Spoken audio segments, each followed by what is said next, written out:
басқаша көрсеткенсіз, яғни осы марқұмдардың сізге айтқан сөздерінің салдарынан сіздің ашуыңызға тиіп, сіздің отбасыңызға айтқан сөздер намысыңызға тиіп, өзінің жүрегіңізге сақтап, сол себептен қылмыс жасадым деп. Енді осы жерде нақтылайды. Сіз қылмыс жасау себебіңіз қандай? Кек алу ма? Егер де одан бір балдар болса, балдардың болашақ үшін 4 адамды өлтіру сіз қалай түсіндіресіз? Бұл кездейсоқ жай қылмыс емес, жылдар бойы жиналған ашу мен кектің қорытындысы. Яғни менің бұрынғы кек өшпенділігім барын жоққа шығармай болды. Бірақ соны ұшып тұратын мен барынша шыға бердім. Менде бірден соларға кектен, мысалы, ішіндегі енді сыртыма шарт дейтін болсам 2022 жылға жасар едім қылмысты. Бірақ мен барынша шыға бердім.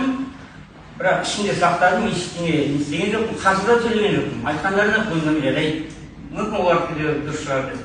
Бірақ енді адам ішіне жинап келген күш, бір күні оны қозғайтын күш болады екен бәрібір. Ең соңында сол Жангелдинге ең бірінші қылмыс Мұхаммед Наурызда өзі бастап шақырып, өзі сол неге бастап провокация жасап, сөйлеп, яғни қылғындырып, не істегеннен кейін абайсызда болған, өз-өзін қорғау мақсатында болған қылмыс солай болды. Екінші Жангелдиндегі қылмыс, мен оғанда қылмыс жасайын деп барған жоқ. 3 жасар қызым болды, қарусыз бардым, әйелімді алып бардым. Мүмкін әйелімнің сол процестеріне жаңа қамқоршылық тағайындау жайында сөйлесейін деп бардым. Сол кезде де енді өшпенділігім бұрыннан болды. Сол кезде темірді қызған кезінде соғып, сондай бір қозғаушы күшін қозғап жіберді сол кезде. Мен ол кезде де айттым ғой, тергеуде показада. Олар қанша сөйлесе де ең алғашқы өлтірем деп оқытылған күні өзінде де менің батылым жетпеді, қанша деген 2 адамды. Одан кейін барып тергеуде показада айттым. Тупо отырып тыңдадым әңгімелерін. Айтыңдар, қазір алып келем, балдарды да, қызыңды да осында қалады, мен кетейін жақсы дегенде де олар тоқтатқан жоқ, ар-намысыма тиюін, сөйлеуін.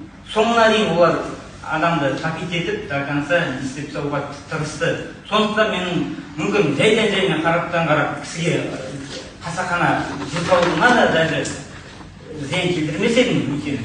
Сондай бір ашу мен кекпен ішін толып тұрған еді, до конца не істеп тастады ғой. Онда сіздің араласып кетті, бұрынғы кекпен балаларымды сақтап қалу деген мақсат екеуі бірікті де ішінен жарылып кетті, болды. Өз-өзімді білмей алдым. Мен соған дейін білетін шығармын немді.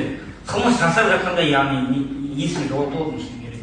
Сіздің жауабыңызға сәйкес сонда түпкілікті кекпен өш алу деп түсіну дұрыс па? Жайдан-жай өш алу емес, соны тұтандырып тұр ғой. Мен жайдан-жай барып төлеспей-ақ барып өлтіре салған жоқ қой. Жеке куәлік. Ақпараттың ішінде мына жерде Мұхаммед Наурыздың жеке куәлігі тұрмыз. Қарабалин Мақсұттың жеке куәлігі. Қарабалин Мейрамгүлдің және Учқалиев Нәсіптің жеке куәлігі. Сізбен бірге жүрміз? Асма Самилованың карточкасы. Мұхамғалиев Ақбайдың карточкасы. Және Азмұханова Гүлнұрдың карточкасы.